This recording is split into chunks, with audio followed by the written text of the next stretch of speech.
Go. Donc, lorsqu'on a affaire avec un bébé et qu'on doit installer des accès veineux, il y a une façon d'installer un accès veineux que ça soit plus efficace et que ça soit, dans le fond, plus rapide, si on peut dire. Donc, lorsqu'on a un enfant en bas de 6 mois, on peut toujours utiliser du sucrose. Le sucrose, là, on l'utilise, dans le fond, à la tétée.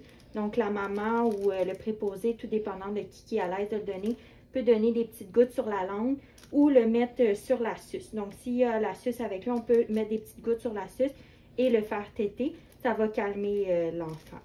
Si on n'est pas dans dans le fond, un endroit où on doit agir rapidement et on a un peu plus de temps, on pourrait même mettre de la crème EMLA, qui est une crème anesthésiante topique pour diminuer de la douleur lors de la procédure. Donc, il faut la mettre 30 minutes avant à l'endroit où on va piquer. Toujours regarder nos veines avant de mettre de la crème. Donc, tu sais, ça ne sert à rien de mettre de la crème à un endroit où il n'y aura pas de veine. Donc, on prend le temps de mettre le garrot, regarder où il y a une veine. Si on voit un endroit, on met un petit picot d'EMLA, on met un Tegaderm par-dessus et on revient dans 30 minutes lorsque ça va avoir fait effet. Le seul désavantage avec cette crème-là, c'est que ça crée des vasoconstrictions, fait que des fois, les veines sont un petit peu moins apparentes. Donc, lorsqu'on est prêt à piquer, c'est important de bien assurer les rôles de chacun. Donc, si maman est à l'aise, on la met à la tête pour rassurer bébé. Donc, on lui dit soit de la réconforter, de lui chanter une chanson ou seulement être proche de son visage. On va avoir aussi probablement un préposé avec nous. Donc, le préposé va l'emmailloter. Il y a plusieurs façons de tenir le bras. Donc, si on décide de piquer dans le pli du coude, toujours bien de bloquer les articulations du haut et du bas.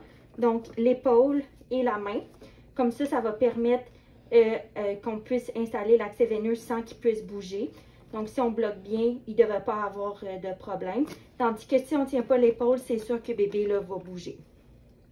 Si on installe un accès veineux au niveau de la main, c'est important de bien s'installer pour avoir une bonne prise. Certaines personnes vont aimer que le préposé tienne la main.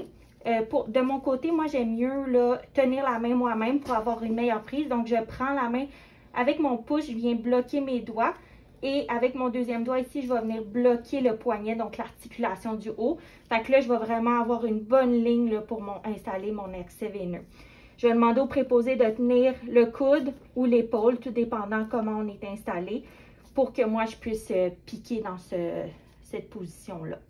Fait que ça, c'est au niveau des positions.